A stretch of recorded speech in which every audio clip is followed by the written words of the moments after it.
Hasn't this been a wonderful convention? Hasn't it been great? It's been really great, isn't it? So many wonderful speakers.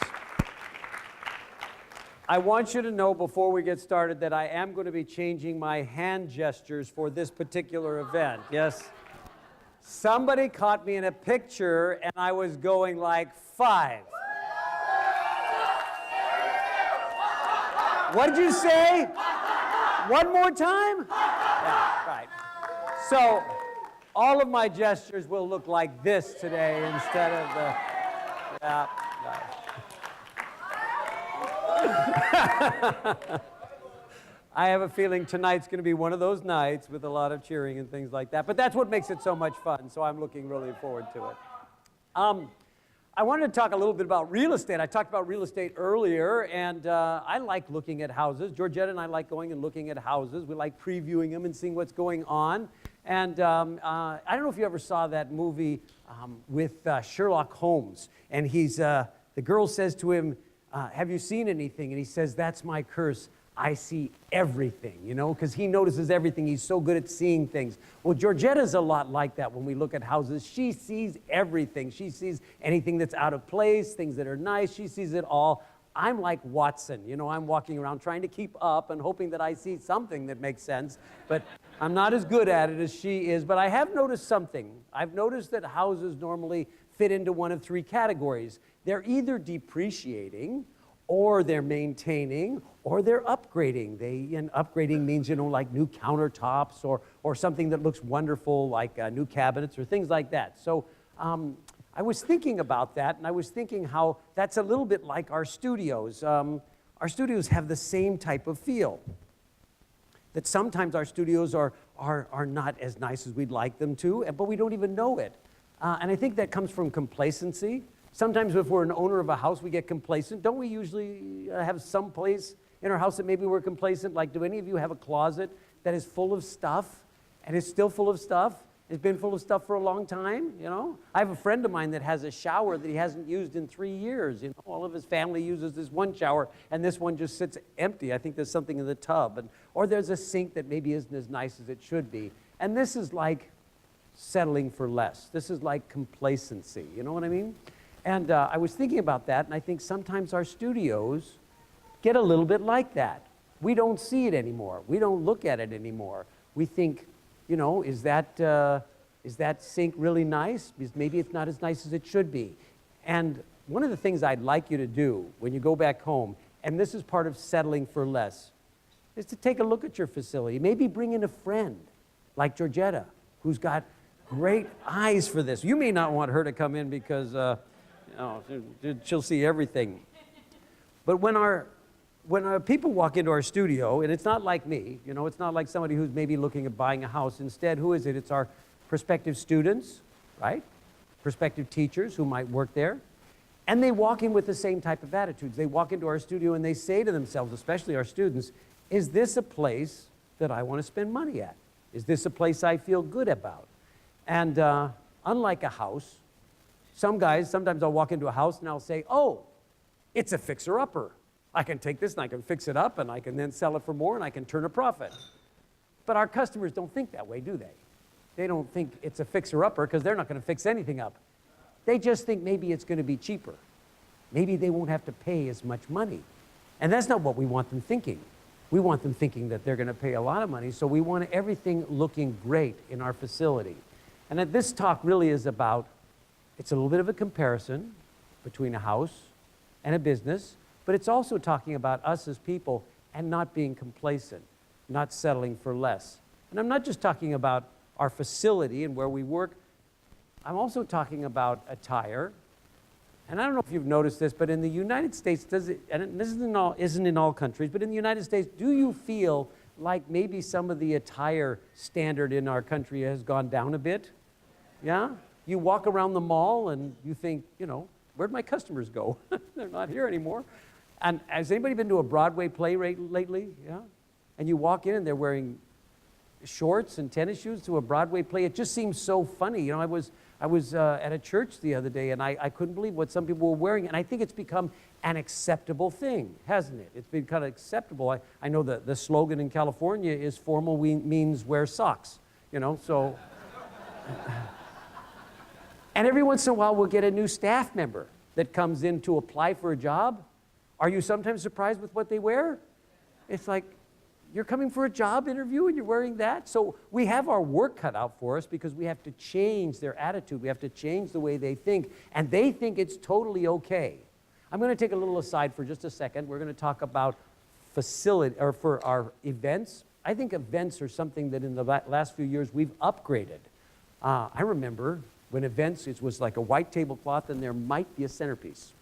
That was a long time ago, right? It's not the same anymore. Now they have chair covers and tablecloths that match the chair covers and beautiful centerpieces, and they have backdrops and photo op places and props all around and like a party favor. And the whole ambiance of our events has changed dramatically, haven't they?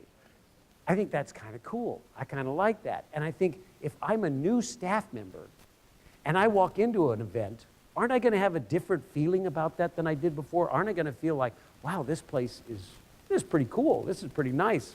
And I don't know if you think about this, but your staff, at the end of a showcase, they've worked all day long. They've talked to so many students. I know guys, isn't it true, guys have less words than ladies. You know, I don't know how many words we say in a day, but if I say this many words in a day, my wife says this many words in a day. I have less, and I run out at the end of the day. So they're sitting there at the dinner, and they're thinking, I'm out of words, you know, and I've got to have something to do during dinner. But then there's this party favor that they've left on the table. They say, well, what's in the box? Well, look what's in the box. It's a little chocolate something. Did you get a chocolate? Oh, that's cool. Look at that. Look at how it matches the centerpiece and stuff. Like one time we gave selfie sticks for the thing in the middle of the table. I was so, staff were like, look at this, look at this, look at this, look at that. Go to the photo op, you know, and they were having a great old time, but it made it fun and interesting. And it kind of took the work out of being there during the evening after showcase. And I don't know if any of you have ever felt that way, but sometimes I feel like when I'm sitting there with students after showcase, after working all day, I'm tired of working, and this makes it fun, makes the atmosphere more fun and enjoyable. I even think that we've gone as far as our Tournament of Champions and our Fall Forum banquets now are different, aren't they? Once again, nice centerpieces, tablecloths, some decorations around it that makes any new staff member feel I'm in the right place. So this is an enhancement. This is an upgrade. I want to talk about things that depreciate your upgrades, okay? So we put time and energy into an event, and I think anything that adds to that event is part of the upgrade. But anything that takes away from the event is part of the depreciation. So when somebody walks into the event looking like a tourist, and they're not dressed for the event, and they even have their camera, oh, look at this, and I feel like that's depreciating my event. And it means they don't really care, right? It means they don't really care. That bothers me sometimes. And I think as we look at our staff and our students, we should make sure that they're prepared to come to an event and have it upgrade. And think about the last professional show you had at a Fall Forum or TFC, and I'm talking to franchisees here, so it's your staff out there dancing at these Fall Forums and TFCs. And sometimes I'll see a staff member go out there and he'll dance in blue jeans and a t-shirt. And the hair's like messy and it's all in their face and things like that. Now I know it's a Fall Forum or a TFC and all of the staff are there watching them. So it's not like our students are there.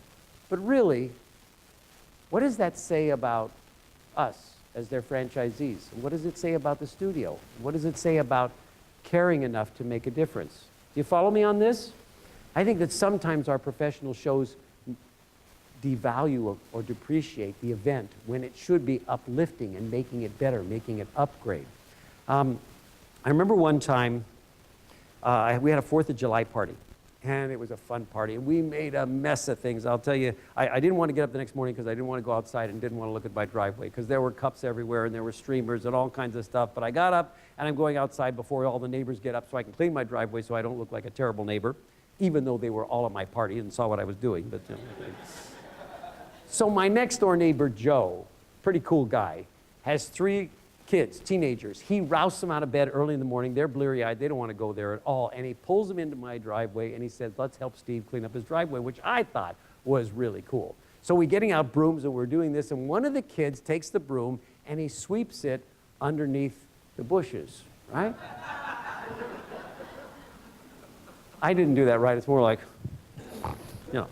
And Joe said, kids, come on over. I want to talk to you about something. I want you to look under this bush, and I want you to see those streamers and things like that. If we're going to do a job, let's do it right. Let's do a job with real character, really caring about what it looks like, so that when people drive up the driveway, they don't say, what's that junk underneath his bushes? Let's make sure it looks nice.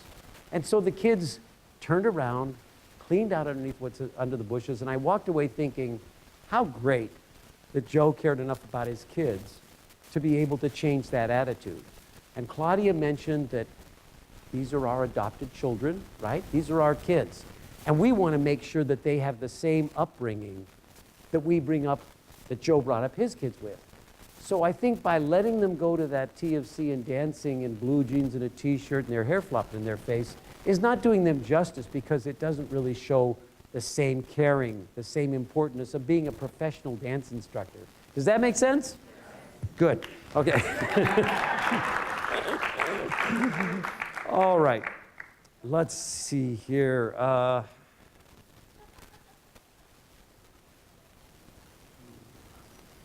I talked about at the beginning of the convention about legacy of Arthur Murray's, and that the legacy has taught us to think differently from just do what's easy. And I do think that's a lot of what people do now. They just do what's easy. If it's easy, it's okay.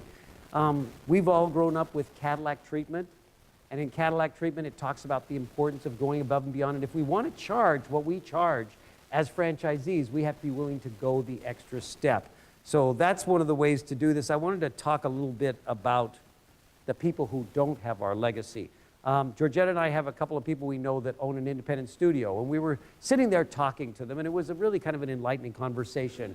And I was saying to them, I asked them, what do you guys charge for lessons? And he said, well, kind of between 80 and 90 in there. And I said, why between 80 and 90? Well, it depends what they look like. You know, if they look a little better, we'll charge a little higher, and they look a little bit, and I'm thinking, okay, that's not good, that's not good. So then he said to me, what do you charge? And I said, well, our rate is 160 a lesson. He went, if I charged 160 a lesson, all my students would quit. And I try so hard to keep my students. I mean, we go out with them on weekends, we go to movies, we go golfing, we do. And so what am I thinking? I'm thinking this guy knows nothing about the legacy of Arthur Murray. He knows he's working 3 times as hard for a lot less money, isn't he? Because he just doesn't understand the concept of Cadillac treatment and a quality service. And I thought to myself, because I was looking in his school, and if I was a student and I walked in the studio and saw the staff, and then I walked into an Arthur Murray studio and I saw the staff immediately, I would say, I'm going to pay more at the Arthur Murray studio. Because I don't see hardly any other studio that dresses like this. Our staff look great. Our staff look great. And this is part of what I'm saying with the quality and not settling for less. I've heard a franchisee say one time to me, it was a long time ago, he said, I think it'd be kind of cool if we just had like Arthur Murray polo shirts. But I think that's settling for less. Because when they walk in, do they want to pay the same amount for somebody in a polo shirt that they do for somebody in a suit? They don't, do they? And if we want to charge what we charge, we have to be able to dress the way we dress. Not only dress the way we dress, but there's a difference in the ambiance. There's a difference in the fun and the excitement and the comradeship and the facility and all those things. Before they ever get in an office, they already think, I'm probably going to pay more here because it's such a quality place. And that's part of not settling for less. You with me here? You understand what I'm saying? Good. Okay. All right. I won't do that every time, I promise. All right. A few months ago, we transferred a supervisor down to another studio. And the supervisor was been in the studio for a few weeks, and she decided to take a look at the charts in the studio. So she pulled out the charts to look at them. Do any of you remember what your home, the charts you took home when you were in elementary school looked like? Remember how the pages are all folded over and they're crumpled and that homework paper looks like this? And it's like a 5th grader or 4th grader, right? Do you remember that?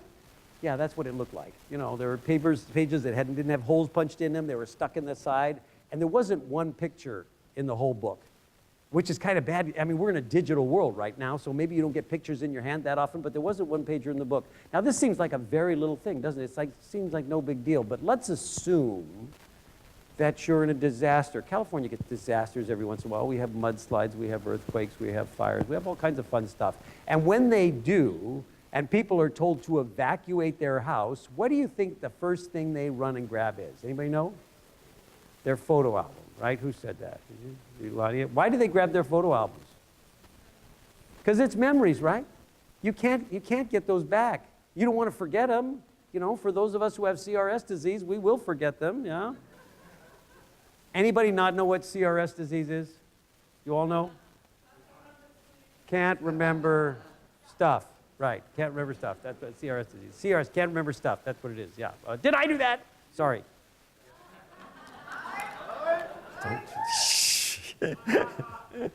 Anyways, where was I talking about? Oh, I was talking about that. So I think those pictures make a big difference.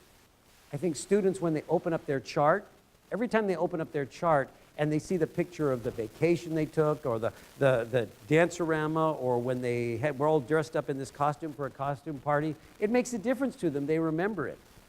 And it's kind of a big deal. If a student leaves the studio, has anybody ever had a student leave the studio and ask to take their chart with them? Have you? Yeah? You did? Is it because he wanted to read the lesson blocks? No, that wasn't it. Was he wanted to see what the score was on that rumba routine he did? No, that was not it. What was it, Katie? Pictures and that thing that the teacher said about them, right?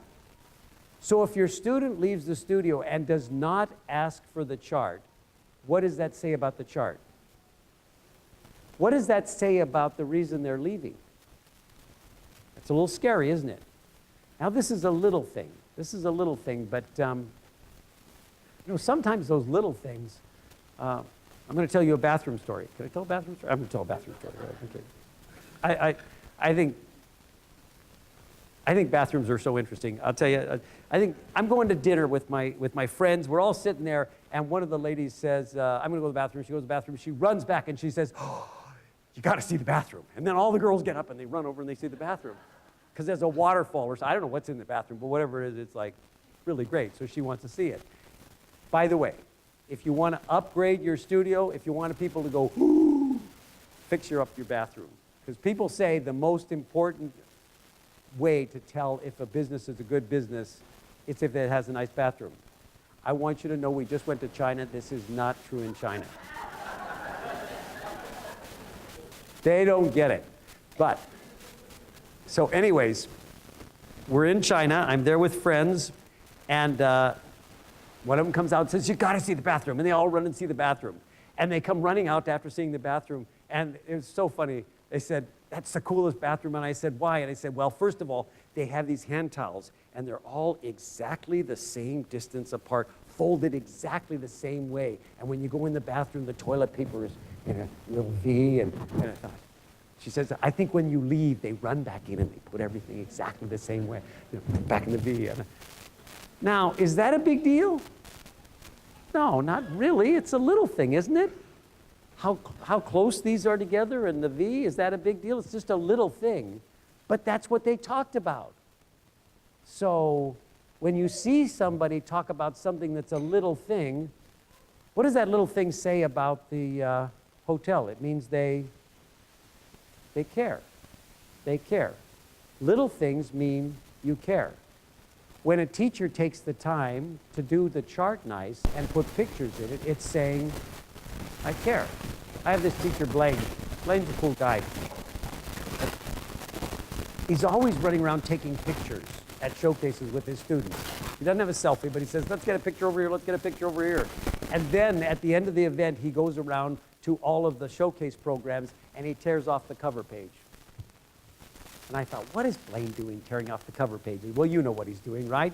He takes the cover page home, he cuts off that little part, he puts it in a plastic, and he puts it in the student's chart, and on the other side, he puts the pictures of them from that showcase. And how cool is that? You know what I mean? That's pretty cool. Now, when the student sees that, they're kind of impressed that he took time to do that, right? And it means Blaine cares, right? If you do the little things that care, and students notice it, saying you're going to have their choreography done and it's done, the little things add up. And then your mind starts thinking, he cares, he cares, he cares. Now something goes wrong. Something happens that's not a good thing. And they don't immediately go for, he doesn't care, because in their mind they've thought so many times that he cares that they're more forgiving, because they know in your heart you care and you just made a mistake. Does that make sense? But if you never do anything the little things, and some people, the guy comes in, he's not dressed well for the first interview, and it's because he doesn't care, and he goes out there and just slops through everything because he doesn't care. And if he's not taught to care about the little things, people will think, the staff, the students will think, he doesn't care.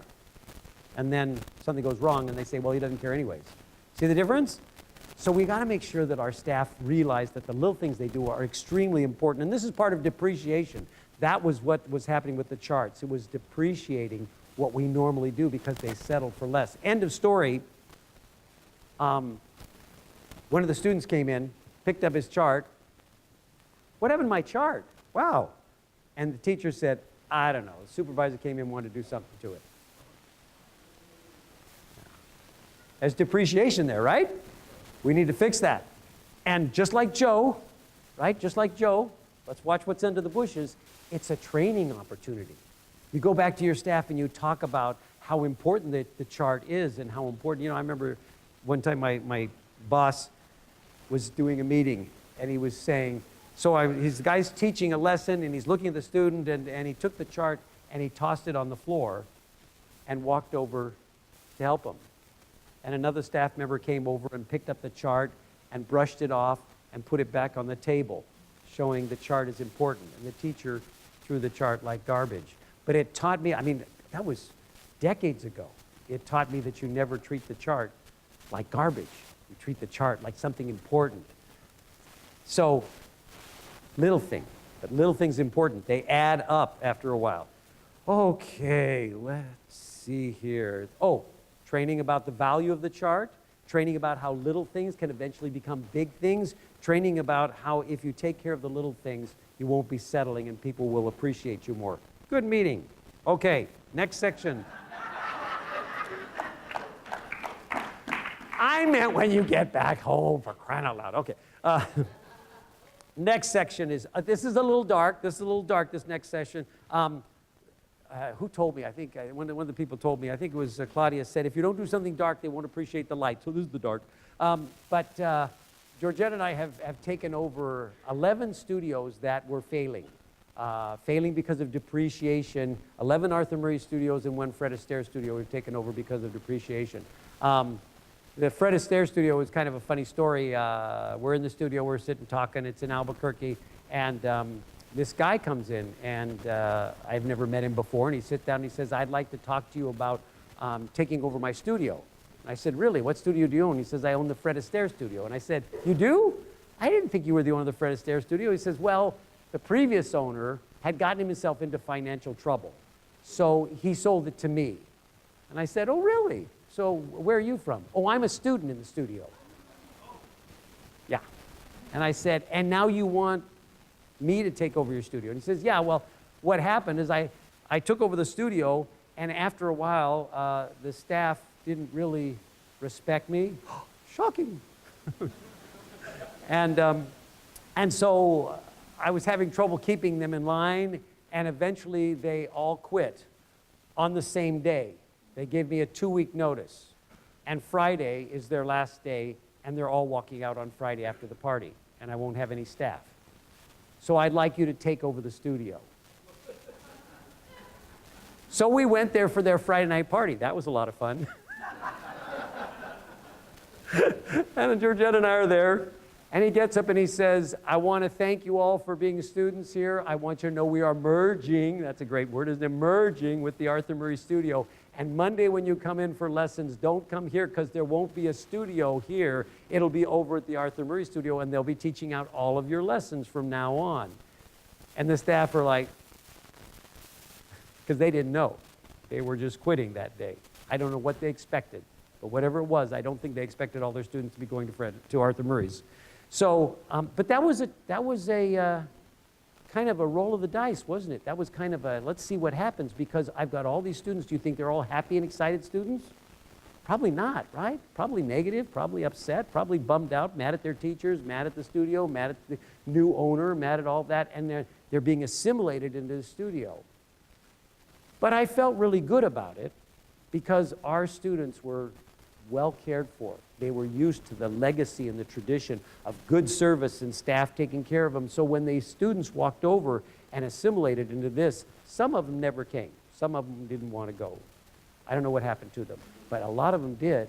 And they assimilated into the culture of the studio, and it wasn't long before they were happy students buying lessons, and our studio became much bigger overnight because of that. And it turned out to be a real positive thing.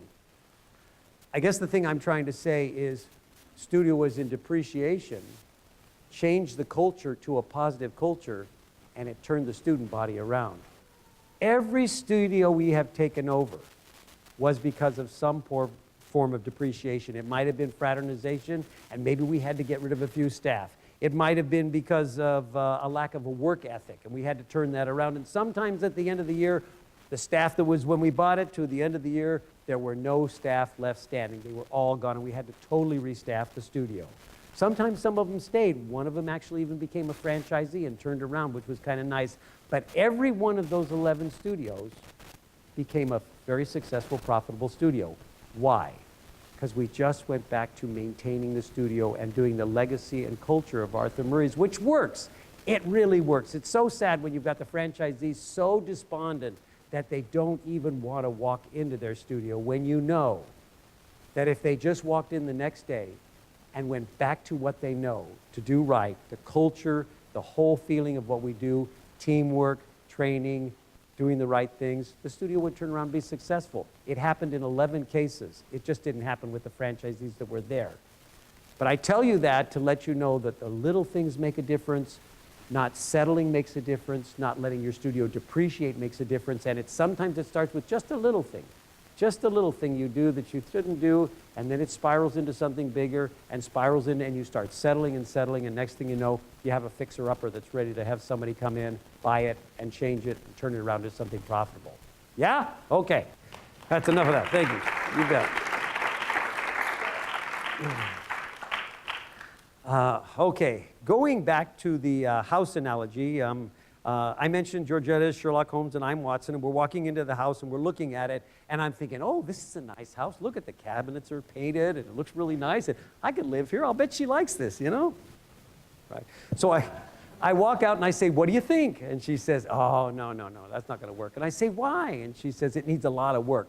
Oh, I don't know. What did it need a lot? Did you see those cabinets? They are so outdated. Well, they were painted to me, you know. I mean, I didn't know. And she said, do you see those countertops? They'd all have to be replaced. They'd all have to be torn out. Everything has to be just too much work. Well, I'm not Sherlock Holmes. I do not have a discerning eye. When I went to that bathroom with my friends, I didn't even notice there was a huge picture window. I came out of the bathroom and said, did you see the picture window? No, mine didn't have a picture window. The two guys come out and they say, wow, did you see the picture window? I just don't notice things like that's not something I'm good at, but she does. Now, here you are in your studio, right? And these people come in, and some of them have a discerning eye, don't they? Which ones? Probably the ones that have all the money that are going to go to Dancerama and take 17 lessons a week. Those are the ones, right? And we don't want to cut those ones out. We don't want those ones not coming into our studio. We want those ones into our studio. So it's not just good enough to be able to maintain. We have to actually upgrade to a discerning eye to make somebody walk in and say, wow, this is really great. So we try to enhance what we do. And I'm not just talking about facility. That's not what I'm talking about. I'm talking about everything we do in the business we have to enhance. Does anybody, well, I'm not going to go there yet. I'll go there in a minute. I think I've told this story before, so if I have you and you've heard it, go to sleep. But otherwise, I was in my studio talking to this one girl that I knew was leaving to go to a competitive studio. And I said, how come you're going to a competitive studio? And she said, well, I want to get some good dance training. You don't know this, but I used to be an Arthur Murray champion. I think I'm a pretty good dancer, at least I was. So I'm kind of shocked by this. I'm thinking, what do you mean you can't get good dance training at my studio? And she says, oh, everybody knows that you're just into the new student department and you just want people to sign up on bronze programs. You're not really into dancing. Well, this is like a slap in the face. And I'm saying, that's not true. I really care about dancing. She says, well, if you care about dancing, why is it that at Unique Dance-A-Rama, your studio doesn't win every time and your staff aren't in the top 6 of the program? That hurt. Ooh. And you know what? She was right. I needed to upgrade the dance standard in my own school. But I needed a slap in the face to do it. So I made a decision. We hired Ingvar Gierson a day a week for, is Ingvar in the room? How long, Ingvar? It was a long time, right? And every time he came in, he taught a 2-session dance session to the staff just to make them better dancers before he started his coaching. And we were dedicated to trying to improve the dance standard in the studio. And for Christmas, instead of giving them Christmas gifts, I gave them coaching lessons with a visiting judge, something to get their dancing standard up. That was kind of a nice gift, thank you. We started a program where any staff member that wanted to buy a costume, they could buy a costume for $2,500, and we would pay for the costume, and they could pay it back over the next year. So we wanted all of our staff to look great when they went and competed. If we were going to a World Dance-A-Rama or a Super-Rama and they wanted to compete on Saturday morning, we would close the studio Friday if everybody wanted to compete. Now, how do we fix that? We opened the studio the Saturday before.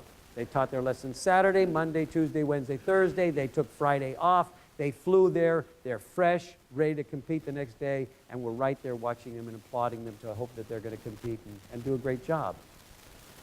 We started a Murray Mentor program. The Murray Mentor program means that you've got an advanced staff member dancing with a beginning staff member, and the advanced staff member tries to get the beginning staff member to be as good as they possibly can in a competitive field, and then they go to fall forum and they compete against the other Murray mentors from the other schools. And it boosts the standard of dancing in the school.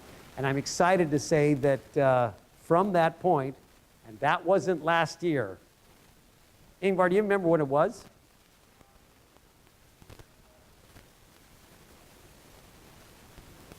Huh? I can't even hear you. I'm like, then. Don't say 6. Don't say 6. Oh, have you noticed when they talk about themselves, they say, well, they always do that. I know.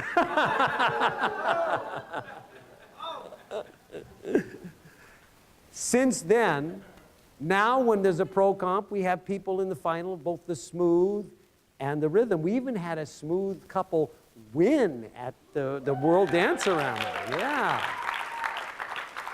That's right.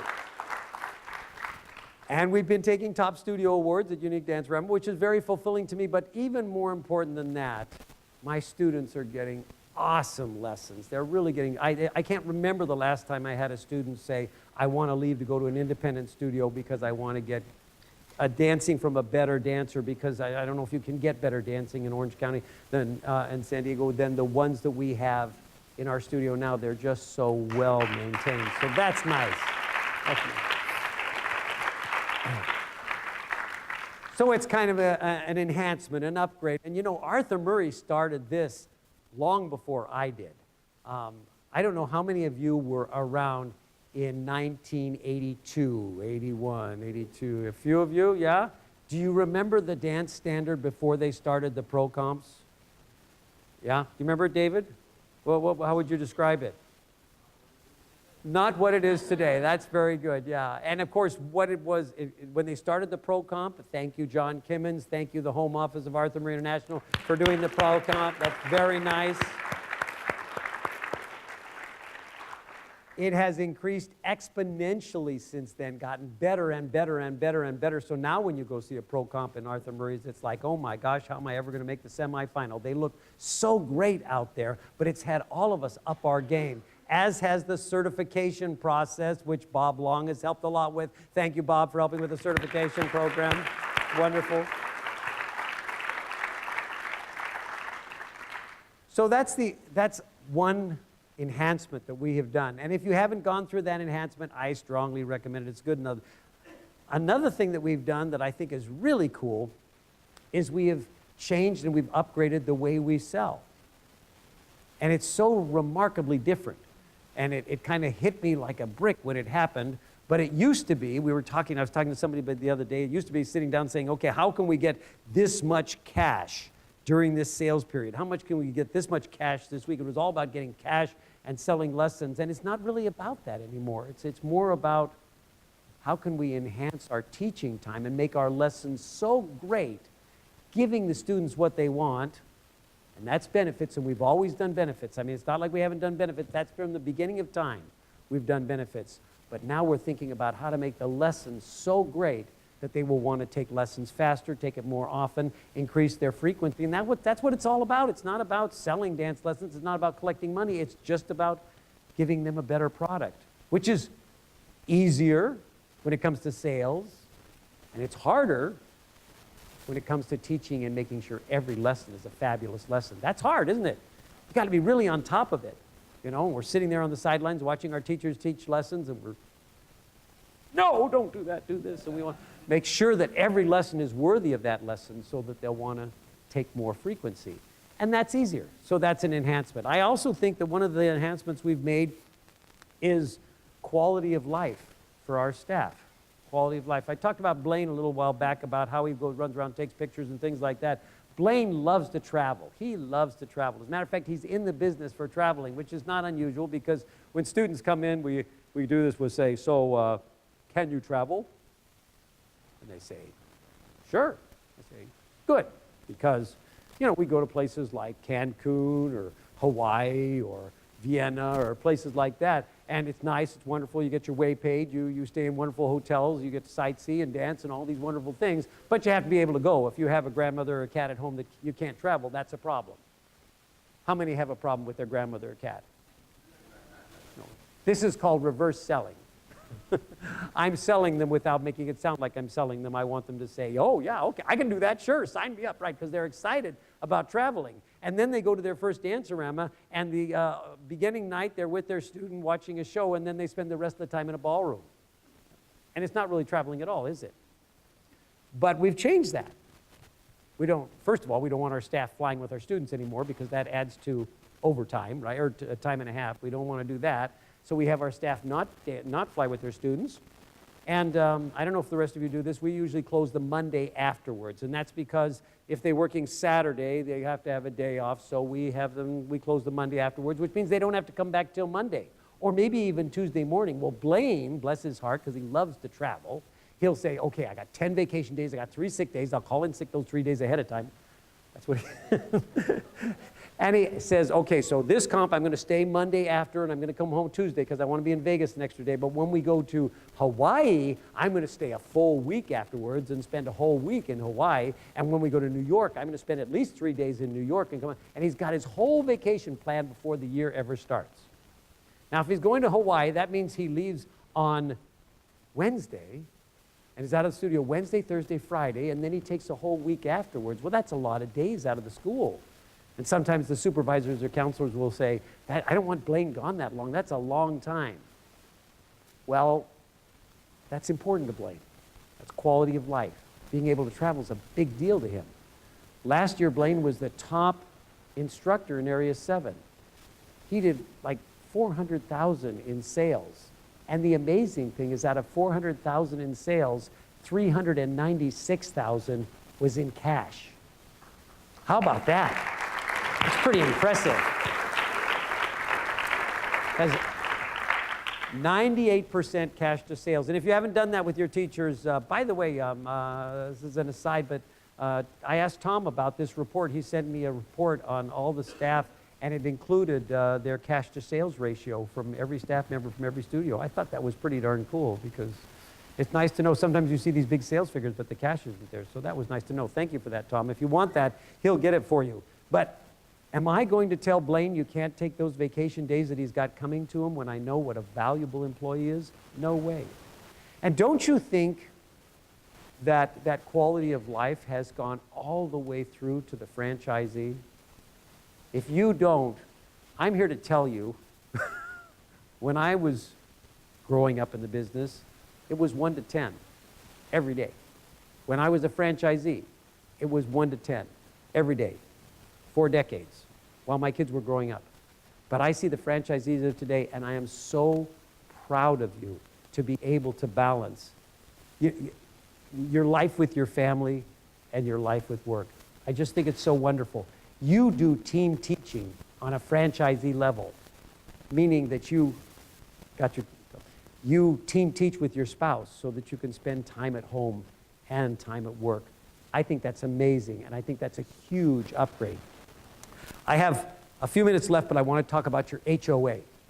That's your homeowners association, right? Some people think it's a lousy expense. I don't want to pay. It's an annoying expense. But our homeowners association as franchisees is right here. It's us. Now you're living in this house, beautiful countryside neighborhood, and it's all country home, but there's no HOA, and the guy next to you paints his house purple. And the guy next to you on the other side decides he wants to work on his truck, and he puts the truck in the front yard, and he puts it up on blocks because he can't get to it for a week or two. And you think this neighborhood's going to pot, I'm going to sell my house, but can you? No, because nobody wants to buy the house when it's surrounded by this.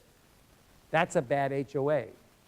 A good HOA is when you can send your student to another studio, and they build up the other studio, and they do the teaching time exchange program, and they talk about how wonderful. That's a good neighborhood.